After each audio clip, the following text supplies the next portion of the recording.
안녕하세요. 저는 고려대 역사교육과에서 중국사를 가르치는 조영원입니다.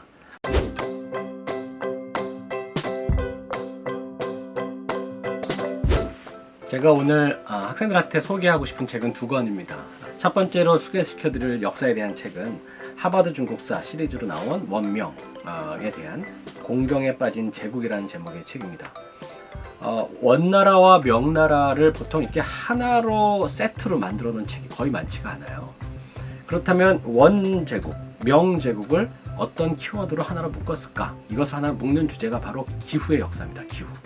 지금 우리가 가끔 경험하는 지진이라든가 태풍, 해일, 이런 현상들, 혹은 때로는 기근, 혹은 메뚜기 때, 화산 폭발, 이런 요소들이 우리의 인간의 삶에, 특별히 역사에 어떠한 영향을 주었을까요? 이러한 주제를 가지고 중국의 바로 원에서 명에서 하는 이 시기가 소위 전 세계적으로 보면 소빙기에 해당한다 라고 하는 아이디어를 갖고 이 원명을 하나로 묶으면서 전 세계적인, 즉 글로벌한 기후변화와 중국의 역사를 함께 엮어냈습니다. 그래서 원의 성장과 멸망, 혹은 명의 성장과 멸망이라고 하는 인간의 역사를 굉장히 인간이 주인공이지만 기후의 변화가 어떤 영향을 미쳤는지를 아주 흥미롭게 다루어준 역사책입니다. 다음에 두 번째로 소개시켜 드리고 싶은 책은 가르침과 배움의 영성이라고 하는 제목의 책입니다. 이른바 가르침, 배움, 교수와 학습이라고 하는 두 가지 요소를 이 영성, 스피리추얼리티와 연결시킨 아주 흥미로운 책입니다. 우리가 학교에서 만나게 되는 여러 가지 고통이 있습니다. 굉장히 중요한 고통을 이 책의 14페이지에서 이렇게 표현하고 있는데 그것을 단절의 고통이라고 표현하고 있어요. 단절. 어디를 가든지 자신이 동료로부터 단절되고 학생으로부터 단절되고 또 자신의 마음으로부터 단절되었다고 느끼는 교수자, 교수도 있고 학습자가 있습니다. 우리가 과연 왜 이렇게 서로 간에 단절되고 있는가? 근데 그 단절이 다시 연결될 때 그런 단절을 연결짓고자 싶은 욕구로부터 이 책에서 주장하고 있는 것은 이 우리가 배우고 있는 이 학교 현장이라고 하는 것이 진리의 공동체가 되어야 된다라고 하는 메시지입니다.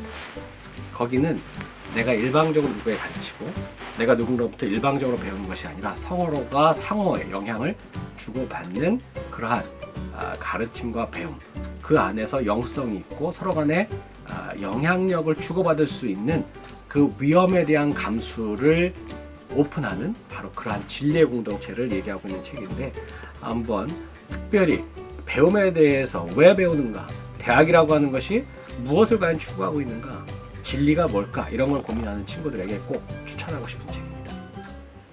제가 전공하는 중국의 역사에 대해서 저에게 아주 인상 깊은 한 가지 영화가 있는데 그 제목은 바로 송가 황조, 송자 황차오, 송나라 송씨 집안의 황조라고 하는 제목의 영화입니다. 제가 중국에 유학가 있는 1년 기간 동안에 이 영화를 보고 처음부터 끝나는 그 러닝타임 한 2시간 내내 처음부터 끝까지 정확하게 이유를 알 수 없는 눈물을 흘리면서 끝까지 봤던 기억이 듭니다. 바야흐로 그 이제 배경이 되는 시기는 중국의 전통적인 황제 지배 질서가 끝나는 청나라 말기 시대고요. 즉 이른바 황조, 황자오라고 얘기할 수 있는 전통의 임페리얼 차이나가 몰락했지만 실제로 19세기 후반에서 20세기 전반, 특별히 20세기 전반을 볼 때 송신의 집안이 다스렸던 황조라고 얘기를 했던 겁니다. 여성이 특별히 중국의 역사에서 정치 현장에 등장하는 과정, 또 우리나라도 마찬가지지만 19세기에서 20세기로 넘어가는 그 고난의 역사 가운데에서 민족을 새롭게 세우기 위한 인물들의 처절한 움직임들이 잘 담겨져 있는 영화입니다. 그 마지막 구절에 혁명은 사랑이고 사랑은 곧 혁명이다 라고 하는 말이 나옵니다. 우리에게 정말 혁명이라고 하는 게 무엇일까? 이전의 옛 체제, Ancient Regime이라고 하는 옛 체제에서 새로운 체제로 바뀐다는 그 혁명이라고 하는 것이 사회적으로 드러나는 다양한 게 있지요.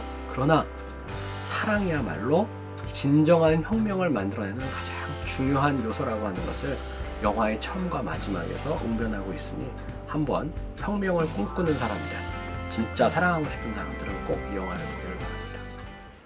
이번에 제가 준비했던 묵후 강좌는 대운하를 통해 본 중국의 정치 경제사라고 하는 제목의 강의입니다. 핵심적인 키워드는 대운하라고 하는 것인데요. 대운하라고 하는 키워드를 통해서 1415년에서 1784년까지의 시기를 바라보는 시기입니다. 왜 이 시대를 보는가? 그것은 바로 이 시기, 즉 15에서 18세기에 달하는 바로 이 300여 년의 시간 동안 세계 역사에 있어서는 이른바 서구 유럽이 이 아시아, 동아시아에 있는 중국을 추월했던 것으로 많이 이해를 하고 있는데요. 그래서 이 시기를 우리는 초기 근대라고 보기도 하죠. 그런데 그 시기에 과연 중국의 해양 정책은 어땠는지, 중국은 바다로 나아가려고 하는 것이 어땠는지를 살펴보는 것이 이번 강의의 중요한 특징입니다. 그리고 이번 강의에서는 제가 실제로 스튜디오나 이런 데서만 강의를 했던 것이 아니라 중국에 직접 가서 현지에서 남쪽에 있는 항저에서부터 북쪽에 있는 북경, 이 양쪽을 가면서 직접 현지에서 대운하를 촬영하고 또 그곳에서 만난 중국의 학자들과 대화를 했던 그런 내용까지 담겨 있습니다. 제가 추천드리고 싶은 책은 사실상 대운하에 대해서 오랜 관심이 있었지만 사실 한국에서 관련된 책이 많지는 않았고요. 제가 써서 좀 부끄럽기는 하나 현재 나와 있는 책은 요 대운하와 중국 상인이라고 하는 책입니다. 부제는 회양지역 휘주상인 성장사라고 되어 있는데요. 대체적으로 운하를 통해서 성장했던 휘주상인의 렌즈를 통해서 대운하의 이 시대, 아까 말씀드렸던 1415년에서 1784년까지의 역사를 다루고 있습니다. 대략 이 정화의 보선이라고 불리는 이 배인데요. 이게 1405년부터 만들어져서 아프리카까지 도달했다라고 알려져 있는 배입니다. 근데 과연 이게 실제로 가능했을까? 이게 이제 의문이고, 책에 의하면 이 배의 이 전장, 이 길이가 자그마치 125m, 폭이 50여 m에 달할 정도로 어마어마하게 큰, 지금 우리 보면 축구장보다 더 큰 크기의 배가 해양을 다녔기 때문인데요. 과연 이것이 가능했다면 중국은 그 이후에 왜 바다로 나아가려고 하는 지속적인 노력을 하지 않았을까? 궁금하지 않으십니까? 바로 이 부분에 대해서 중국이 이후에 지속적으로 발전시키지 않는 바로 이 시기에 유럽에서 바다로 엄청나게 빠른 속도로 나아가는 이 역전의 드라마를 유럽의 시각이 아니라 중국과 아시아인의 시각으로 살펴보려고 하는 강좌입니다. 아마 고려대에 다니고 있는 많은 학생들은 고려대 하면 생각나는 호랑이가 있을 겁니다. 호랑이 밑에 써져 있는 우리 학교의 세 가지 교훈, 아마 여러분 다 기억하고 계시겠죠? 자유, 정의, 진리, 세 가지죠. 저는 이 세 가지를 공통으로 꿰뚫고 있는 한 가지 주제인 진리에 대한 이것 이야기로 마무리를 짓고 싶습니다. 여러분, 대학을 정말 왜 다니고 또 저 같은 교수들은 대학에서 무엇을 가르치고 있습니까? 대학이 만약 다 잃어버리고 한 가지를 찾는다면 뭐가 돼야 될까요? 진리. 도대체 대학에서 이해하고 있는 진리가 뭔가? 이거에 대한 이야기들을 우리가 좀 기억하면서 이 땅을 좀 살아가고, 대학 다니는 4년 동안 이 질문을 시작할 때부터 끝까지 우리가 계속 던지면서 수업받고 토론하고 이야기하는 그러한 학창시절이 되었으면 참 좋겠습니다.